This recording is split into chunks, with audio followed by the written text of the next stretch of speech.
దేవుడు లోకమును ఎంతో ప్రేమించను. లోకం అంటే జంతువులన, పక్షులన, జలచరాలన, వేటిని? వీటన్నిటికంటే ఎక్కువగా ప్రేమిస్తున్నాడు మనిషిని. అవునండి, వీటన్నిటికంటే ఎక్కువగా ప్రేమిస్తున్నది మనిషిని. ఎలా చెప్తాం ఆయన మనల్ని ప్రేమిస్తున్నాడని? మన ఫోటోలు ఏమైనా చెక్కి గోడకి పెట్టి, పరలోక పట్టణాలన్నీ మన ఫోటోలు ఉన్నాయా? ఆయన చుట్టూ మన ఫోటోలు పెట్టుకుని ఏమైనా దేవదూతలకు రోజు మన గురించి చెప్తున్నాడా? ఆయన ఎంత ప్రేమిస్తున్నాడు అంటే, మొట్టమొదటిగా మనం ఆలోచన చేస్తే మన కోసమే ప్రకృతిని చేశారు ఆయన. అంతేనా? ప్రకృతి అంతా చేసి అబ్బా అంతా బాగుంది కానీ ఇందులో నడిచే మనుషులు లేరని అప్పుడు చేయలే మనల్ని. చేసిన అంత తర్వాత అయినా అది చూసి బాగాలేదని కాదు మనల్ని చేసింది ఆయన. మన కోసమే ముందు ప్రకృతిని చేశారు. ఏం చేయాలి, ఏది చేస్తే బాగుంటుంది, ఏది చేస్తే నా బిడ్డకు బాగా సరిపోతుంది, వాడు ఇది లేదు ఇది కాదు ఇది ఉంటే బాగుండు అని నాకు సలహా ఇచ్చేలా ఉండకూడదు. తినడానికి ఏం కావాలి, కట్టుకోవడానికి ఏం కావాలి, ఉండడానికి ఏం కావాలి, ఎంతకాలం కావాలి, ఎంతమంది వస్తే కావాలి అని ఒక్కొక్కటి తయారు చేసి, ఆ తయారు చేసిన దాన్ని కూడా దగ్గరగా చూసుకొని పూర్తయిన తర్వాత అంతా చూసుకొని వెరీ గుడ్ అనుకునేవాడు. చాలా మంచిదిగా ఉండేను. ఏమంటే చేసుకుంటూ పోవచ్చు కానీ దేవుడే కదా, చేశాక మళ్ళీ చూసుకోవాలా? ఇక్కడ మాత్రం మనం ఒకటి నేర్చుకోవాలి, మనం ఏ పని చేసినా ఫీడ్బ్యాక్ తీసుకోవాలి. ఆయనే తీసుకున్నారుగా, మరి ఎలా ఉందని వెనక్కి తిరిగి చూసుకున్నప్పుడు మనం కూడా ఏం చేయాలి? నేను చేసేది నేను ఎప్పుడు బాగానే చెప్తాను, నేను ఎప్పుడు బాగానే పాడతాను, నాకు ఎవరు చెప్పక్కర్ల, ఒకవేళ చెప్పినా అది పెద్ద నేను పట్టించుకోక్కర్ల, నేను ఎవరిని? నెంబర్ 1 సింగర్ని, నెంబర్ 1 స్పీకర్ని కాదు. ఎంత గొప్ప వారమైనా కొన్ని సందర్భాలలో పొరపాటు జరగొచ్చేమో. వాక్యం సమర్థిస్తే దాన్ని మనం ఒప్పుకోవాల్సిన అవసరం లేదు, కానీ వాక్యం సమర్థించినప్పుడు మాత్రం వెనక్కి తిరిగి చూసుకోవాలి ఎవరమైనా. అది మనకు నేర్పడానికే ఒక్కొక్క దినము ఆయన ఒక్కొక్క దాని సృష్టిలో చేసి మళ్ళా వెనక్కి తిరిగి చూసుకుని చాలా బాగుంది అన్నారు. ఆయన చేసింది చూసి అన్నారు. ఆయన చేసింది మళ్ళా చేసింది కదా, భూమిని ఆయన చేశారు, భూమికి పని చెప్పారు ఏమని? నువ్వు మొక్కల్ని పుట్టించాలి అని. భూమి పుట్టించిన మొక్కల విషయం కూడా ఆయన చూసుకున్నారు. బాగా విన్నాను మీరు నా వైపు చూసి. ఆయన కలుగ చేసిన భూమిని చూసి బాగుంది అనుకున్నారు, భూమి కలుగ చేసిన మొక్కల్ని చూసి బాగుంది అనుకున్నారు, పక్షులను చూసి బాగుంది అనుకున్నారు, నీటిని చూసి బాగుంది అనుకున్నారు, నీటి నుండి వచ్చిన పక్షులను చూసి బాగుంది అనుకున్నారు. అంటే మనం చేసేది చూసుకోవాలి, మనం నేర్పిన వారు చేసేది కూడా అన్నమాట. దీన్ని బట్టి రత్నమణి వాళ్ళ దగ్గర నేర్చుకున్నాడంటే ఇంక ఏం చూడక్కర్లా, ఇది శుద్ధ తప్పు. అర్థమైందా? లేదా ఏదో ఒక పెద్ద స్పీకర్ పేరు పలానా వాళ్ళ దగ్గర నేర్చుకోవడం అంటే వాళ్ళు తప్పు చెప్పరు, అది చాలా తప్పు. జరగవచ్చు పొరపాటు. ఒకవేళ పొరపాటు అయినప్పుడు మనమైన వెనక్కి తిరిగి చూసుకుంటే సరి చేయడానికి మనకు కూడా అవకాశం ఉంటుంది. కాబట్టి దేవునికి ఎంత ప్రేమ అంటే, మనం మాట్లాడుకుంటాం కదా, 84 లక్షల రకాల జీవరాశులు ప్రకృతిలో ఉన్నాయంట. ఇంతకుముందు చెప్పారు కదా ఆయన, ప్రకృతి పుట్టి ఎంతకాలం? 1800 కోట్ల సంవత్సరాలు. ఎంత? అందులో మనది ఎంత? లింగులిట్టుకు 40, 50, 70, 80 సంవత్సరాల జీవితం మంది ఇప్పుడు మనం ఉన్నాళ్ళం. అది పుట్టింది కోట్ల సంవత్సరాల క్రితమే. అన్ని కోట్ల సంవత్సరాల క్రితము 6 దినాల సృష్టి ఎందుకు చేశారయ్యా అంటే, 6వ దినమున ఆఖరిగా వచ్చే తన స్వరూపాన్ని కలిగిన మనిషి కోసమే. నా రూపం కలిగిన మనిషి భూమి మీదకి పంపించినప్పుడు దేనికి లోటు లేకుండా ఉండాలి, వెయిట్ చేయకూడదు. ఇది లేదే, ఇది ఎప్పుడు కలిగిస్తాడు దేవుడు అని వెయిట్ చేయకూడదు, అన్నీ అనుభవించాలి అనుకుని దేవుడు ఈ ప్రకృతిని చేశాడండి. 7000 రకాల మొక్కలు ఉన్నాయంట భూమి మీద. మనకు అందులో మహా తెలిస్తే 70 రకాలు తెలిసేమో, మహా తెలిస్తే. అంతే కదండి, అసలు కొన్ని మనకి తెలీదు, పేర్లు కూడా అంతకంటే తెలియదు మనకి. ఎవరైనా చెప్తే కానీ ఇది ఇప్పుడే చూశానండి అంటాం. ఎందుకు అన్ని పెట్టాడు ఆయన అంటే, అక్కడ మనకు కనిపించాల్సింది ఒక్కటే, మనమంటే ఆయనకి ఎంత ప్రేమో అంతే. మనమంటే ఎంత ప్రేమో. ఒక్కొక్కటి చేశారు చూసుకున్నారండి. చివరికి వచ్చాక అన్నీ చూశారు. ఆ జంతువు పెద్దది మొదలుకొని చిన్నదాని వరకు ఉంది, పక్షులు చిన్నవి మొదలుకొని పెద్దవాటి వరకు ఉన్నాయి, మొక్కలు చిన్నవి మొదలుకొని పెద్దవాటి వరకు ఉన్నాయి, కూరగాయ మొక్కలు, పండ్ల మొక్కలు, ఆకుకూరలు అన్నీ చూసుకున్న తర్వాత అన్నీ పక్కన పెట్టేసి ఇప్పుడు వీటన్నిటిని అనుభవించడానికి ఎవరు రావాలి? మనిషి కావాలి. ఒక్కొక్కటి అంటే నేను నా అభిప్రాయం చెప్తాను ఇక్కడ. ఒక్కొక్కటి చేస్తూ ఉండగానే త్వరగా ఇది చేసేసి త్వరగా చేసేసి చకచక నా కొడుకుని భూమి మీదకి రప్పించేయాలి అని ఒక్కొక్కటి చకచక చేసేసి ఉంటారు ఆయన. ఎందుకంటే ఆయనకు మనిషి అంటే చాలా చాలా చాలా ఇష్టం, పిచ్చి అని చెప్పొచ్చు ఒక మాటలో. మనిషి అంటే చాలా ఇష్టం. నేను అనుకుంటాను ప్రకృతి మొత్తం చేసేసారు, అన్నీ చూసేశారు, అయిపోయింది. నా కొడుకు ఏం కావాలో అన్నీ చేసేసా, ఇప్పుడు నేను నా కొడుకుని చేసుకోవాలి. నా కొడుకుని చేసుకోవాలి అనుకున్నప్పుడు ఆయన ఎలా ఉన్నారు అంటే ప్రశాంతంగా కూర్చొని, అప్పటికి యేసుక్రీస్తు వారు ఉన్నారని మనం మాట్లాడుకుంటాం, దేవదూతలు ఉన్నాయని మాట్లాడుకుంటాం కదా. ప్రశాంతంగా కూర్చొని ముందే చెప్పారు కదా, మన పోలికలు నరులను చేద్దాము అని చెప్పేశారు కాబట్టి చెయ్యాలి, డిస్కస్ చేసుకుంటారు ఎలా చేయాలి, ప్లాన్ కదా. ఏదైనా ఇప్పుడు మనం శాస్త్రాన్ని మనం పరిశీలించిన అందులో మనకు అర్థమయ్యేది అదే.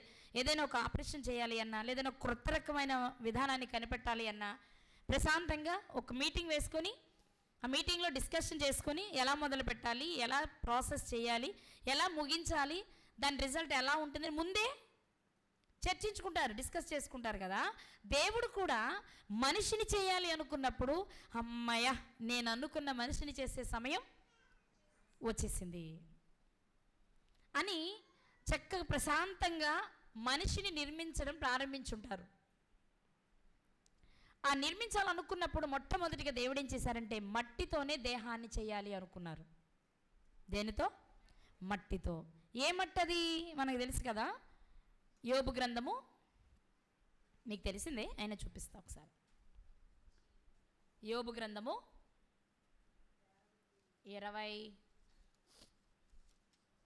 28వ అధ్యాయము 5వ వచనం. భూమి నుండి ఆహారము పుట్టును, దాని లోపలి భాగము అగ్నిమయమైనట్లుండును. అర్థమైందండి? ఏముంటుంది? లోపలి భాగం అగ్నిమయమైనట్టు ఉంటుందంట. అగ్నిమయమైనట్టున్న భూమి యొక్క లోపలి భాగంలో నుండి జిగట మన్ను తీశారు. అది కూడా ఇదే యోబు గారు చెప్తారు. ఒకసారి 10వ అధ్యాయం 9వ వచనం. యోబు గ్రంథము 10వ అధ్యాయము 9వ వచనం. జిగట మన్నుగా ఉన్న నన్ను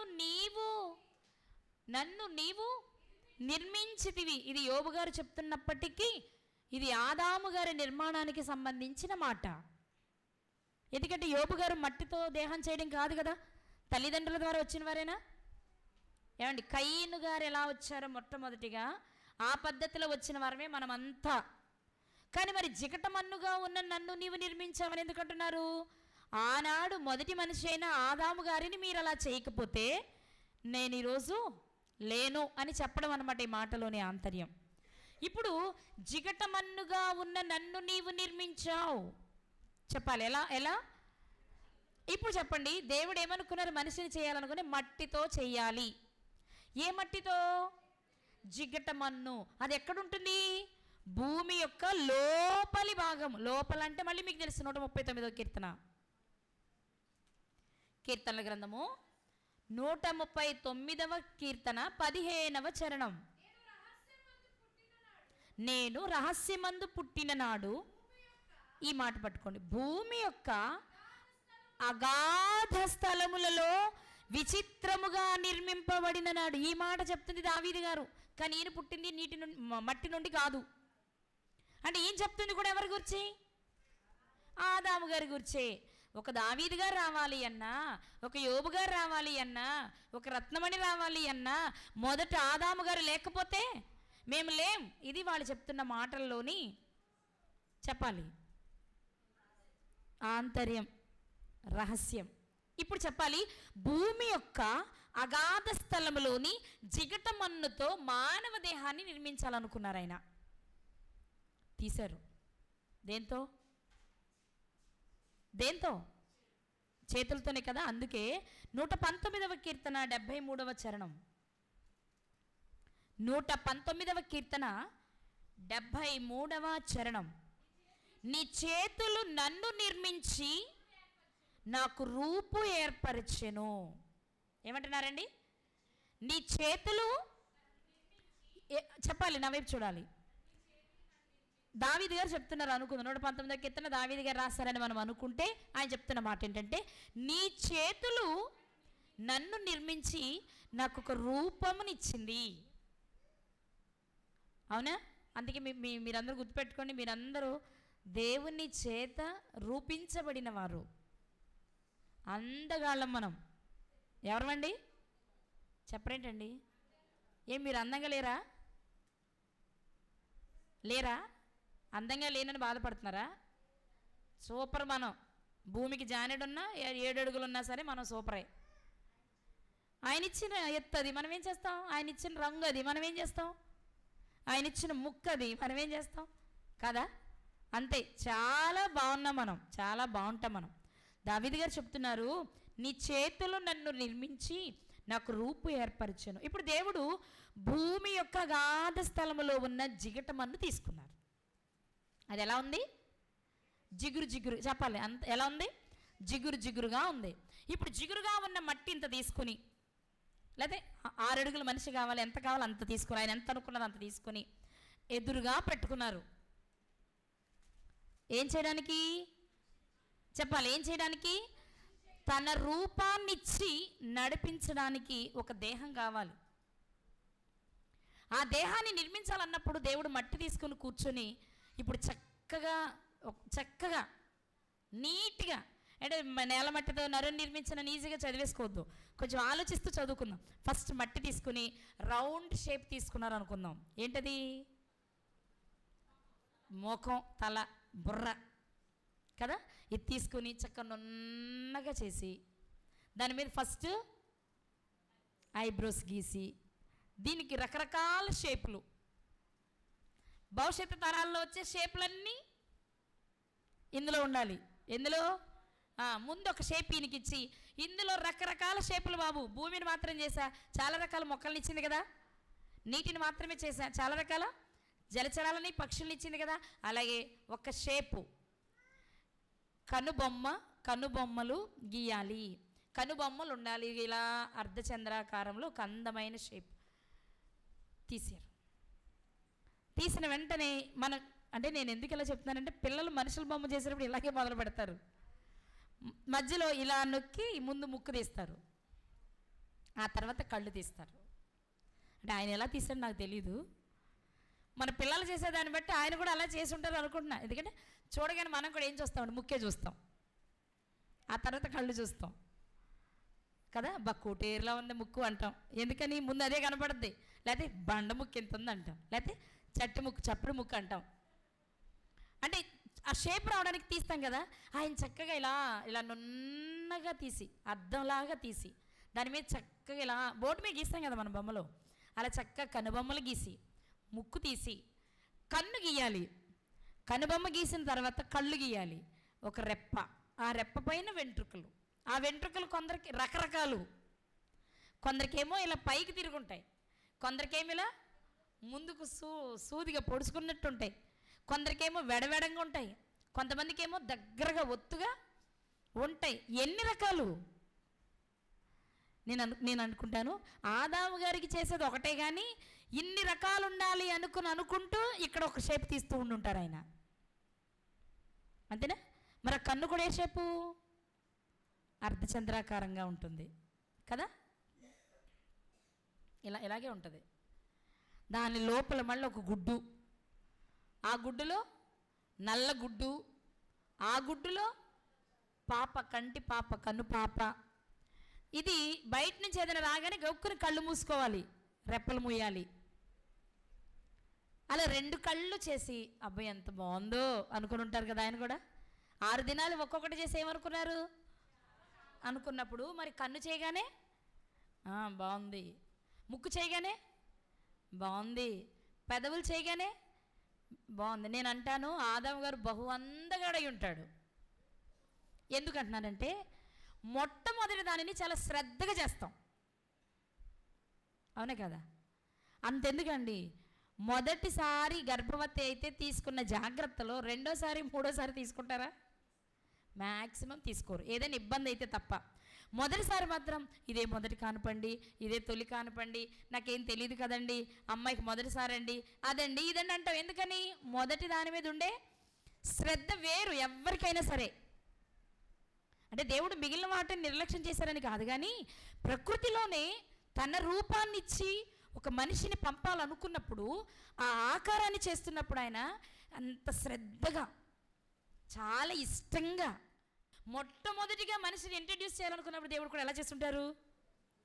చాలా బాగుండుంటాడండి బాబు ఆదాం గారు అయితే. దీన్ని బట్టి మనం తర్వాత రాసిన అంటే తర్వాత రాయబడినటువంటి సారా గారి అందాన్ని, రిబ్కా గారి అందాన్ని, రాహేల్ గారి అందాన్ని, ఎస్తేర్ గారి అందాన్ని, దావీదు గారి అందాన్ని, మోషే గారి అందాన్ని పొగుడుతున్నాం. కానీ అసలు ఇంతమంది అందగాళ్ళకి మొదటి అందగాడి, ఈ అందగాళ్ళందరూ అంటే అసలు అందగాడు ఎవరై ఉండాలి కదా? కానీ ఆయన అందం ఎందుకు మర్చిపోయాం మనం? ఎందుకు జ్ఞాపకం చేసుకోవద్దండి? అందానికి మించిన పాపం ఆయన వలన లోకంలోనికి వచ్చింది. అదే పాపం చేయకపోతే అందాన్నే చెప్పుకునేవారమేమో, ఆయన లోబడిన విధానమే చెప్పుకునేవారమేమో, దేవుని ప్రతిరూపంగానే మనం మాట్లాడుకునే వాళ్ళమేమో.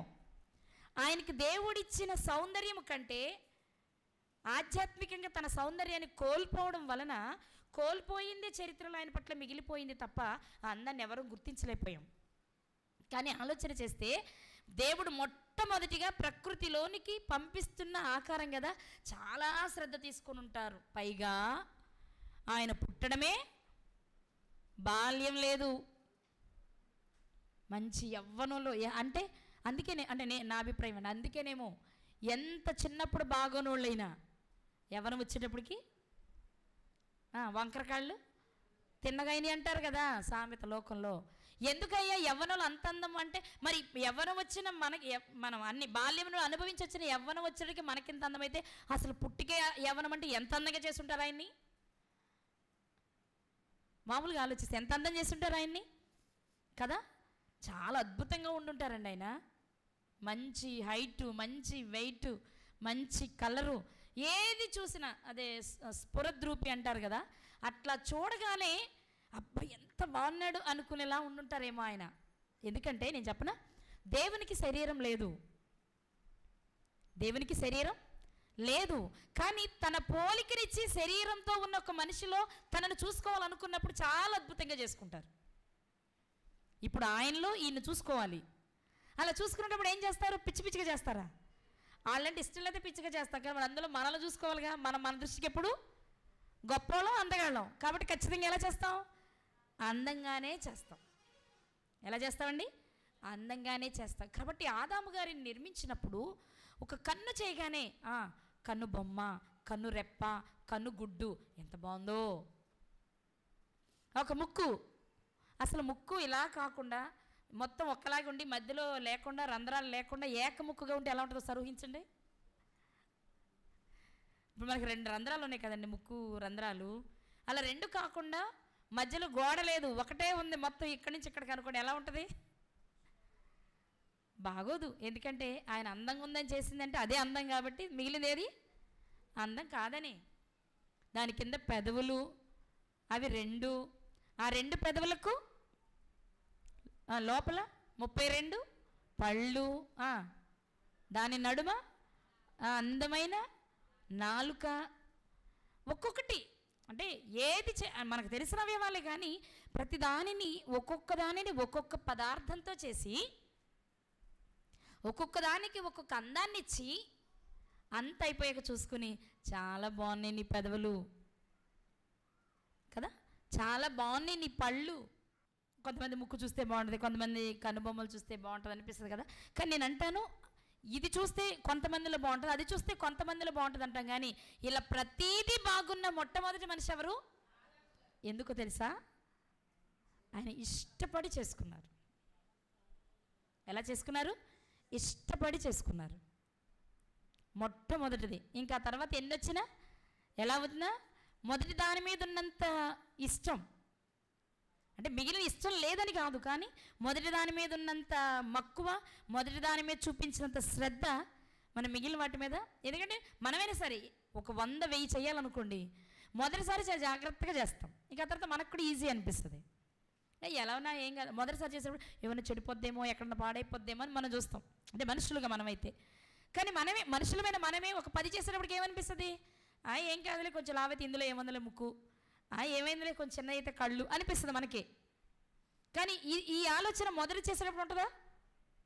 అంటే మరి దేవుడు మనలాంటి వాడు అంటే కాదు, కానీ మొట్టమొదటిగా తన రూపంలో చేసుకోవాలనుకుంటున్నారు కాబట్టి చాలా ఇష్టపడే చేసుకున్నారు. అందుకే చాలా అందగాడై ఉండాలి ఆదాము గారు, ఎందుకంటే దేవుని ఇష్టంతో కలుగ చేయబడిన మొట్టమొదటి వ్యక్తి. ఇక్కడ మనకు అర్థం కావాలి, దేవుడు మానవ దేహంలో నిర్మించిన ప్రతి అవయవం ఒక్కొక్కటి ఒక్కొక్క షేప్ కదా. గుండె ఒకలా ఉంటుంది, మూత్రపిండాలు ఒకలా ఉంటాయి, లివరు ఒకలా ఉంటుంది, కాళ్ళు ఒకలా ఉంటాయి, కన్ను ఒకలా ఉంటుంది. ఏది ఒకటి మరొకటి ఇలాగే ఉంటుంది అనడానికి ఏమీ లేవు, కానీ దేనికదే అందంగా ఉంటుంది. ఏ అవయవం ఎక్కడుండాలో అక్కడే ఉంచి అన్నీ చేసి దేవుడు చెప్పిన మాట చాలా చెప్పాలి. అందుకే కొరింథీ పత్రికలో పౌలు గారు చెప్తారు కదా అవయవ నిర్మాణాన్ని గురించి. ఒకసారి చూద్దాం. కొరింథీయులకు రాసిన మొదటి పత్రిక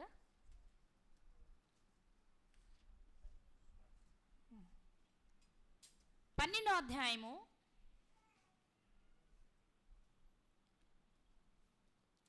అధ్యాయము 24వ వచనము. సుందరములైన మన అవయవములకు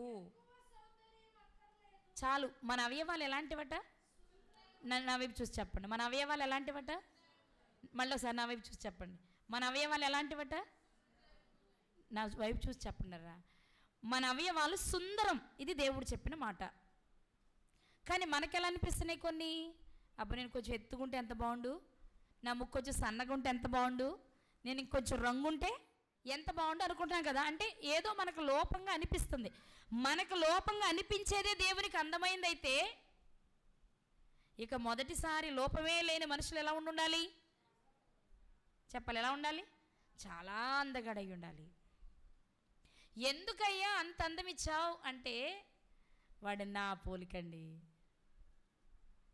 ఎవరు వాడు? నా పోలిక. వాడిని చూస్తే ఎవరు కనిపించాలి ప్రపంచానికి? వారి తర్వాత వచ్చే ఒక మనిషిని చూడగానే మిగిలిన వారందరికీ ఎవరు కనిపించాలి? వాళ్ళల్లో ఆ మనిషిలో ఎవరు కనిపించాలి? దేవునికే శరీరం ఉంటే చెప్పాలి, దేవునికే శరీరం ఉంటే ఇంత అందంగా ఉండేవాడేమో అనిపించాలంటే ఆదాము గారు ఎలా చేయాలి? అందంగా చేయాలి. ఇప్పుడు చెప్పండి, ఆయన అవయవాలు ఇచ్చి వాటిని చూసుకుని, బాగా వినాలి, వాటిని చూసుకుని ఏం చెప్పుండాలి? చెప్పాలి. ఏమని ఉండాలి? చాలా బాగుంది.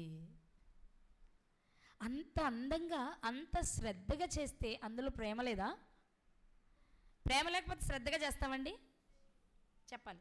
ఇప్పుడు అంతెందుకండి, అత్తమామలకి భోజనం పెట్టాలి. ఉదాహరణకి వృద్ధాప్యానికి వచ్చాక, అమ్మో మా అత్తగారికి పన్నీర్ కూర అంటే చాలా ఇష్టమని దగ్గరుండి జీడిపప్పు వేసి వండి చక్క వేడివేడిగా ప్లేట్లో పెట్టుకుని వెళ్ళి ఇచ్చి దగ్గర కూర్చొని తింటుంటే మాటలు చెప్పడం, వాళ్ళు తినే వరకు అక్కడే కూర్చొని శ్రద్ధగా ఉన్నామనుకోండి, అందులో మనకేం కనిపిస్తుంది?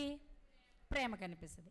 అదే పన్నీర్ ముక్కలు 4 వేపేసి అందులో జీడిపప్పులు వేంపప్పులు ఏదో కచ్చపిచ్చ కాస్త అల్లం వెల్లుల్లి పేస్ట్ వేసేసి ఇలా చేసేసి ప్లేట్లు వేసేసి ప్లేట్ ఏదిగో తిను ఇష్టం అన్నావుగా చేశాను అన్నాం అనుకోండి, అందులో ఏం కనిపిస్తుంది? ప్రేమ ఉంటుంది అందులో. అది పన్నీర్ కూరగా, మరి అది పన్నీరే, కానీ ఆ తల్లి కన్నీరుని ఇస్తుంది కదా. ఎవడు అడిగాడు దీనికంటే పచ్చడి కదా, పచ్చడి మెతుకులని నేను సంతోషంగా తింటానమ్మా ప్రేమతో పెడితే అనరు, అనం మనం. మరి మనం ఏం చూస్తున్నాం? ఖరీదైన కూరను చూస్తున్నామా? కూరకుండే రుచిని చూస్తున్నామా? పెట్టే ప్రేమను చూస్తున్నామా? అవును, ప్రేమ చాలా విలువైంది, శ్రేష్టమైంది. దేవుడు కూడా ఇంత శ్రద్ధ ఎందుకు తీసుకున్నాడయ్యా? ఒక్కొక్క అవయవాన్ని చేసి, ప్రకృతిలో ఒక్కొక్క దాన్ని చేసి బాగుందన్నారు. ఆఖరిగా వచ్చిన మనిషిని చేస్తూ కూడా, మనిషిలోని ఒక్కొక్క అవయవాన్ని నిర్మిస్తూ కూడా చాలా బాగుంది, చాలా బాగుంది, చాలా బాగుంది అంటున్నారంటే అందులో ఏం కనబడాలి మనకి? కానీ మనమేమంటాం? నువ్వు నన్ను ఎప్పుడు ప్రేమించావు అంటే మనం ఏమంటాం? ఎప్పుడు మన లోపాలను వెతుక్కుంటాం తప్ప ఆయన చేసిన ప్రేమను గుర్తించి మనం ఎక్కడే చూడాలి. కన్నట శరీరం అంతా కన్ను అనుకోండి, మరి తినేది ఎక్కడ? శరీరం అంతా కన్నే ఉంటే చూడటమే అవుతుంది తప్ప తినడం ఎట్లా? నోరు లేకుండా, వినడం ఎలా చెవులు లేకుండా, నడవడం ఎలా కాళ్ళు లేకుండా? గుండె కొట్టుకోవాలిగా మనిషి జీవించాలంటే. ఎలా అంటే ఏ అవయవం అవయవం కావాలి? దేనికదే అందమైంది, దేనికదే శ్రేష్టమైంది. అర్థమవుతుందన్నమాట. అందుకే దేవుడు ఏం చేస్తాడంటే ప్రతి అవయవాన్ని చేసి చాలా బాగున్నాడు, చాలా బాగున్నాడు, చాలా బాగున్నాడు. అబ్బా ఇందులోనికి నా ఆత్మను పంపితే ఈ కళ్ళు ఇలా రెప్పలు కొట్టుకుంటుంటే ఉంటుంది. అబ్బా మాట్లాడేటప్పుడు ఆ 32 పళ్ళ మధ్య 4 డాన్స్ వేస్తుంటే ఉంటుంది. ఇవన్నీ ఆయన ముందే ఊహించుకుంటూ అందాన్ని చూసుకుంటూ నా కుమారుడు చాలా బాగుండాలి. మనం కూడా చూడండి, బట్టల షాప్కి వెళ్ళి డ్రెస్ తీసుకుంటాం. డ్రెస్ తీసుకుంటేనే కళ్ళలో చూసేస్తాం, కళ్ళ లోపల మనసుతో కదా. మన పిల్లోడికి ఇది వేస్తే వాడు ఎలా ఉంటాడో డ్రెస్లో ఊహించేస్తావా లేదా? 90% అంతే చేస్తారు ఎవరో గుడ్డిగా కొనుక్కొచ్చుకునేవాళ్ళు. వాడికి ఒక బట్టలు కొన్నా, ఒక వస్తువు కొన్నా, ఒక నగ కొన్నా ముందే మనము మనసులో చూసేస్తాం. ఆ వస్తువు ఆ చేతికి పెడితే ఎలా ఉంది, ఆ వాచ్ చేతికి పెడితే ఎలా ఉంది, ఆ హెయిర్ స్టైల్ ఎలా ఉంది, ఎలా చేపిస్తే ఎలా ఉంది ఊహిస్తాం కదా. దేవుడు కూడా ముందు నుండి అన్నీ చూసుకుంటూ ఆదాము గారిలోనే తనను తాను చూసుకుంటూ నా కొడుకు ఇలా ఉండాలి, ఇలా ఉండాలి, ఈ కన్ను రెప్పేస్తుంటే ఇలా ఉంటుంది, పెదవులు మాట్లాడుతుంటే ఇలా ఉంటాయి అని, ఆ గుండె కొట్టుకుంటుంటే ఎలా ఉంటుంది అని చూసుకొని ప్రతి అవయవాన్ని నిర్మించి అవయవాలు కదలికను గుర్తించి చూసి మురిసిపోయిన తర్వాతే ఆ దేహంలోనికి ఆత్మను పంపించాడు. అందులో మనకు కనిపించాల్సింది ఏంటో తెలుసా? ప్రేమ. ప్రేమ. కానీ ఇంత మనిషిని చేసి ఇన్నిచ్చి భూమి మీదకి పంపిస్తే వీడికి నచ్చినామని ప్రేమించి పెళ్లి చేసుకుంటాడు, లేకపోతే వీడికి ఇష్టం వచ్చినట్టు ఇష్టానుసారమైన కార్యక్రమాలు జరిగించి నెత్తి మీదకి సమస్యను తెచ్చుకొని అప్పుడు మళ్ళీ ఎవరిని తిడతాడు? దేవుణ్ణే తిడతాడు. తిట్టడమే కదా, అప్పుడు అనే మాట ఏంటో తెలుసా? ఉన్నాడా?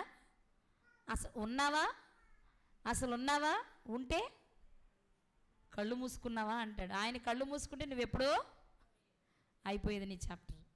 ఆయన కునుకక నిద్రపోకుండా మనల్ని కాపాడడానికి చూడటమే కాదండి, అసలు మనల్ని విడిచి ఉండలేక, నా వైపు చూడాలి అందరూ, మనం ప్రేమించే వారిని కోల్పోయిన తర్వాత వారిని జ్ఞాపకాలలో ఉంచుకోవాలని ఒక ఫోటోని ఎలా పెట్టుకుంటున్నామో, మనలను భూమి మీదకు పంపిన తర్వాత ఏ క్షణమైనా నేను మర్చిపోతానేమో అనుకున్న ఆయన మరొక రూపాన్ని ఎక్కడ చెక్కుకున్నాడో బైబిల్లో చూద్దాం. యెషయా గ్రంథము 49:16.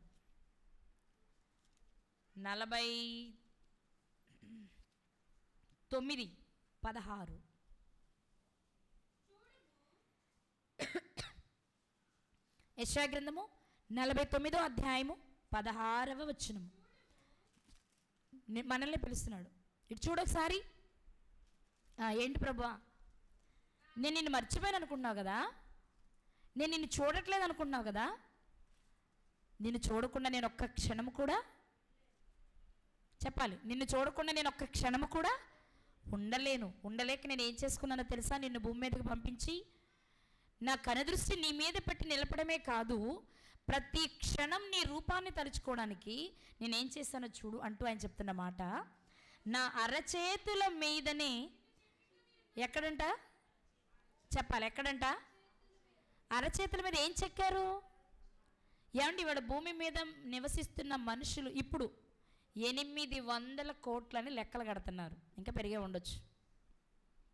ఇప్పటికే వెళ్ళిపోయిన వాళ్ళు కొన్ని కోట్ల మంది కదా. ఇంతమందిని కూడా ఎక్కడ చెక్కున్నాడట? అంటే ఆయన అరచేతులు ఎంత పెద్దవో.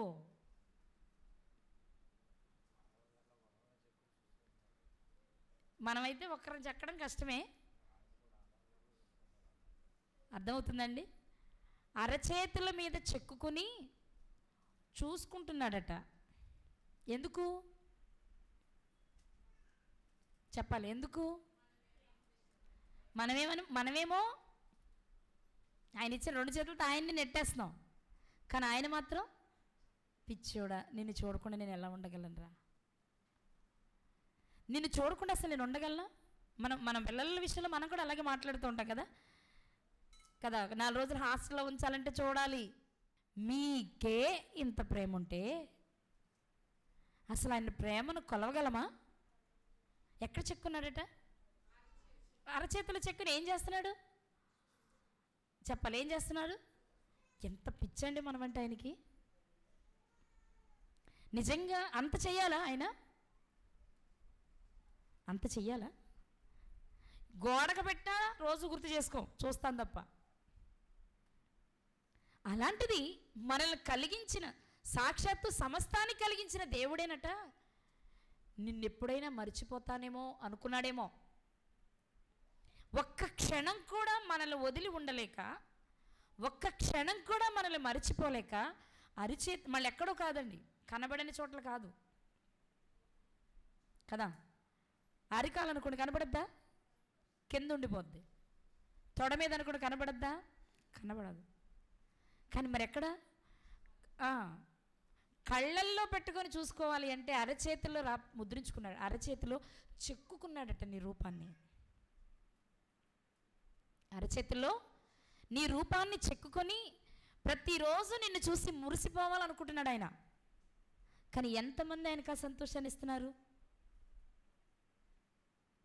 ఈ సాయంకాలం మనం వేసుకోవాల్సిన ప్రశ్న ఏంటంటే, ఏ రోజైనా సరే ఆయన అరిచేతిలో చెక్కుకొని నన్ను అపురూపంగా చూస్తున్నాడు కదా, నేను ఆయనకి దగ్గరగా ఉండాలి, నేను అంతే ఆయన్ని ప్రేమించాలి అనుకునే వాళ్ళు ఎంతమంది?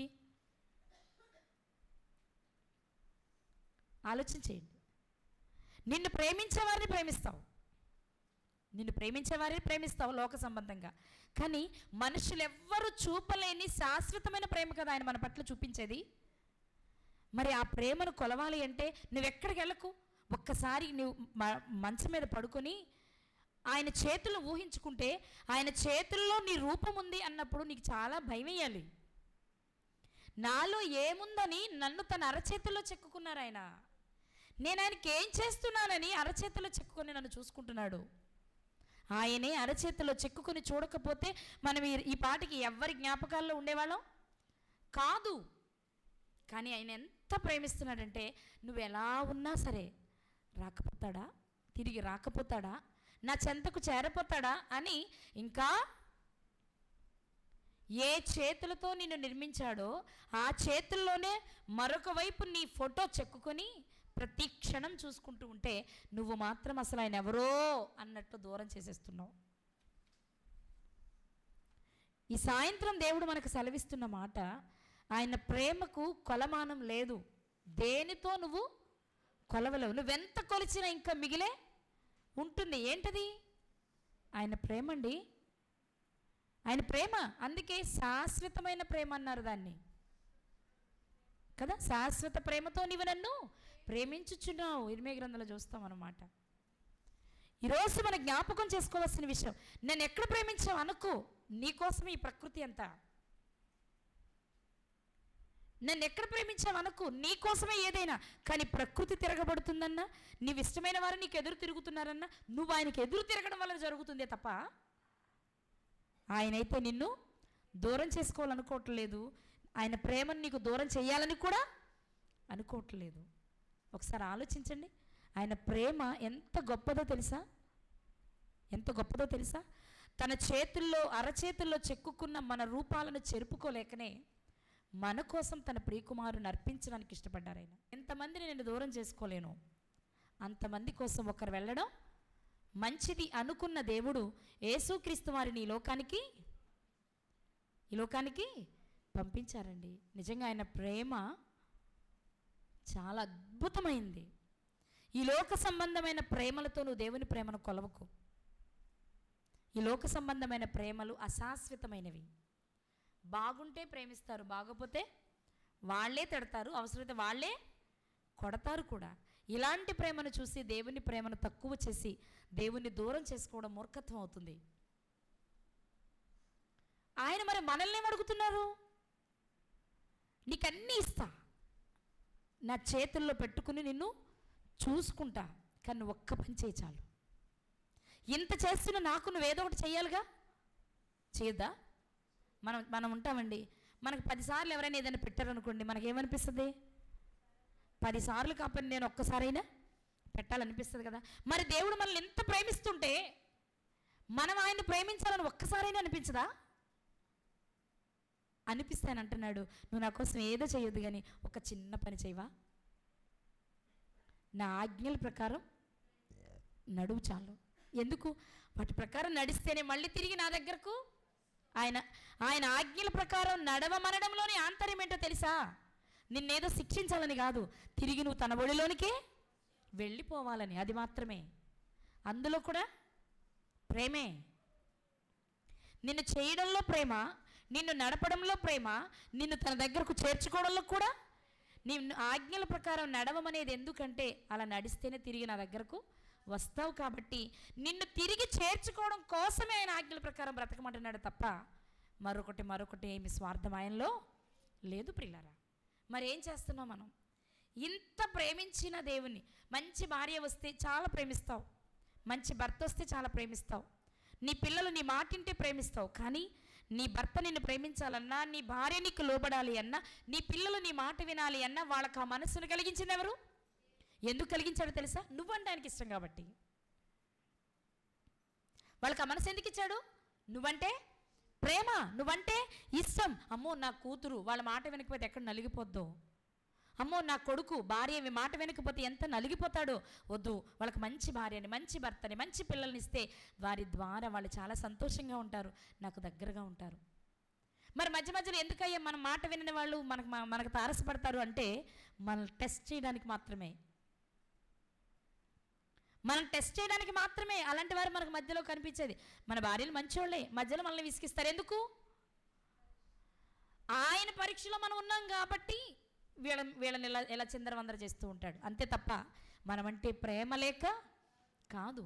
ప్రేమతో చేసుకున్న నిన్ను వదిలి ఉండలేకనే, ఆయన నిన్ను వదిలి ఉండలేకనే ప్రతి క్షణం నీతో కాంటాక్ట్ పెట్టుకున్నారు. నువ్వెక్కడ దూరమైపోతావో, ఎక్కడ నరకానికి వెళ్ళిపోతావో అనే ప్రియమైన తన కుమారుని అర్పించడానికి ఇష్టపడ్డారు. ఎక్కడ నీవు దూరమైపోతావు అని తిరిగి తన చెంతకు రావాలి అని ఆయన ప్రతి క్షణం కోరుకుంటున్నాడు. ప్రతి దానిలో కూడా మనకు కనిపించాల్సింది ఏంటండి? ప్రేమే కదా. కానీ అది మాత్రమే కనబడట్లేదు. ఎందుకంటే ఒక మాట చూపించి ముగిస్తా. మలాకీ గ్రంథము 1వ అధ్యాయము, మలాకీ గ్రంథము 1వ అధ్యాయము 2వ వచనం.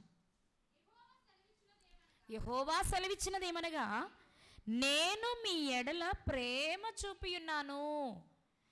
ఆనాడు ఇశ్రాయేలుతో చెప్పిన మాట ఈరోజు మనతో కూడా చెప్తున్నారు ఆయన.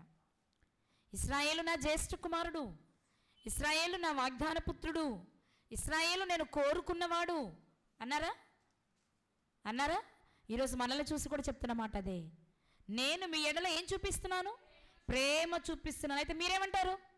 ఏ విషయంలో నాకు ప్రేమ చూపించావు ప్రభా? నా పక్కింటి వాళ్ళకి 3 మగపిల్లల్ని ఇచ్చావు, నాకు 3 ఆడపిల్లల్ని ఇచ్చావు, ఇంకేం ప్రేమ చూపించావు? నా పక్కింటి స్టేర్ల మీద స్టేర్లు ఎత్తున్నాడు, నేను ఇంకా గుడిసెలోనే ఉన్నా. వాడి పిల్లలకు మంచి ఉద్యోగాలు వచ్చేసినాయి, మేము ఇంకా అడుగు తినే స్థితిలోనే ఉన్నా. మరి నువ్వు నన్ను ప్రేమించావా? అవును. నువ్వు అలా ఉండడం ఆయనకి ఇష్టం. దాని ద్వారా ఏదో బహుమానం నీ కొరకు వేచి ఉంది, అది నువ్వు చూడలేక నువ్వు నిందిస్తున్నావు. కానీ నువ్వు గుర్తుపెట్టుకోవాల్సిన విషయం ఏంటి తెలుసా? మీ ఎడల నేను చెప్పాలందరూ, మీ ఎడల నేను ప్రేమ చూపించా. ఆ ప్రేమ అర్థమైతే తప్పకుండా ఆజ్ఞల ప్రకారం మనం బ్రతుకుతాం. ఆజ్ఞల ప్రకారం బ్రతకట్లేదంటే, ఆజ్ఞల గురించిన ఆలోచన మనకు లేదంటే మనం ఆయన ఏం చేస్తున్నాం? ద్వేషిస్తున్నాం, దూషిస్తున్నాం, బాధ పెడుతున్నాం, హింస పెడుతున్నాం. మేము నీ దగ్గరకు రాం పో అంటున్నాం. అవునే కదా? మనం ఆయన మాట వినట్లేదంటే అర్థం ఏంటి? నువ్వు మాకు వద్దు, లోకమే మాకు ముద్దు అంటున్నాం. కానీ ఈరోజు దేవుడు చెప్తున్నాడు, నువ్వంటే నాకు చాలా ఇష్టం రా, దాన్ని నువ్వు కొలవలేవు. నేను నిన్ను ఎంత ప్రేమిస్తున్నానో నీకు అర్థం కాక నువ్వు జీవితాన్ని పాడు చేసుకుంటున్నావు. నేను ఇచ్చిన అందమైన దేహాన్ని నువ్వు నాశనం చేసేస్తున్నావు. తినకూడనివి తింటూ, మాట్లాడకూడనివి మాట్లాడుతూ, ఉంచకూడని వాటిని ఉంచుతూ ఈ దేహాన్ని ఏం చేస్తున్నావు? శిథిలం చేసేస్తున్నావు. కానీ దేహాన్ని ఇచ్చింది ఎవరు? నేను ఎందుకు ఇచ్చాను తెలుసా? నేను నీతో ఉండాలని, నీలో ఉండాలని. భూమి మీద దేహంతో ఉన్నంత కాలం నేను నీలో ఉంటాను. దేహాన్ని విడిచిన తర్వాత నిన్ను నా దగ్గరకు తెచ్చుకుంటాను. నేను నీవు వేరుగా ఉండాలని కాదు నా ఉద్దేశం. ఎక్కడున్నా మనము ఏకమై ఉండాలన్నదే ఆయన ఆలోచన. యేసుక్రీస్తు వారితో అలాగే జీవించారు, మనతో కూడా అలాగే ఉండాలని నిశ్చయించుకున్నారు. కానీ నువ్వు మమ్మల్ని ఎక్కడ ప్రేమించావు, మాకేం ఇచ్చావు అని నిందించి ఆ ప్రేమను మనం ఏం చేస్తున్నాం? దూరం చేస్తున్నాం. ఈ సాయంత్రం దేవుడు చెప్తున్నమాట, ఆయన చూపించే ప్రేమలో లోకస్తులు, లోక సంబంధమైన మన వారు చూపించే ప్రేమ 10% కూడా ఉండదు. ఈ ప్రేమ కోసం శాశ్వతమైన ఆ ప్రేమను శాశ్వతంగా దూరం చేసుకోవద్దు. కానీ సమస్త ప్రకృతిని చూసినప్పుడు, నీ చుట్టూ ఉన్న వారిని చూసినప్పుడు, నీ దేహాన్ని చూసినప్పుడు, నీ జీవితాన్ని చూసినప్పుడు నీకు గుర్తుకు రావాలి, నా దేవునికి నేనంటే ఎంత ప్రేమ. అందుకు నేనేం చేయాలి? అందుకు నేనేమి ఏం చేయొద్దు. ఆయన ఇచ్చిన ఆజ్ఞలను ప్రేమ కట్టి ఎదురుగా పెట్టు. రోజు దాన్ని చదువు, చదివిన దాని ప్రకారం బ్రతుకు. అప్పుడు నువ్వు కూడా ఆయన్ని చెప్పాలి. నువ్వు కూడా ఆయన్ని చెప్పాలి నా వైపు చూసి. ఆయన మనల్ని ప్రేమిస్తున్నారు అనడానికి ప్రకృతిని ఇవ్వడమే కాదు, అరచేతుల్లో మనల్ని చెక్కుకున్నట్లుగానే మనం ఆయన ప్రేమిస్తున్నాం అనడానికి గుర్తుగా ఆయన ఆజ్ఞలను మనం రాసుకోవడమే కాదు, అక్కడ పలక మీద రాయి, ఆ గోడ మీద రాయి, ఇక్కడ పలక మీద రాయి. 2 చోట్ల చూస్తూ, చదువుతూ, ధ్యానిస్తూ బ్రతికితే మనం కూడా ఆయన్ని ప్రేమించినట్లే. మరి మీరు ఆయన ప్రేమించాలనుకుంటే ఎక్కడ చూసినా ఏముండాలి? ఏముండాలి? ఆయన ఆజ్ఞలు ఉండాలి. ఎక్కడంటే ఇంటి గోడలు చూసినా, దేహం అనే ఈ దేహం అనే శరీరం అనే గోడలో చూసినా ఏముండాలి? ఆజ్ఞలే. ఏదైనా పాపం చేయవలసి వస్తే దేవుడు నన్ను శిక్షిస్తాడేమో, ఆయన ప్రేమకు నేను దూరం అయిపోతానేమో, ఆయన ఉన్న చోటికి నేను వెళ్ళలేనేమో అనే భయం మనలో ప్రతి ఒక్కరిలో ఉండాలి. అలా ఉన్న రోజు ఆయన ప్రేమ మనల్ని విడిచి ఎక్కడికి పోదు. మనం మరణించినా ఆయనకు దూరంగా వెళ్ళాం. ఆయన దగ్గరకు వెళ్ళాలని ప్రేమతో ఎన్నో మాటలు ఆయన మనకు తెలియచేస్తున్నారు. ఇవి మన హృదయంలో పదిలపరుచుకుని వాక్యానుసారంగా జీవించి పరలోకాన్ని స్వతంత్రించుకుని దేవుణ్ణి నేను ప్రేమించాను అని రుజువు చేద్దాం. దేవుడిచ్చి పరలోకాన్ని స్వతంత్రించుకుందాం. అలాంటి కృప దేవుడు మనందరికీ దయచేయునుగాక. ఆమెన్.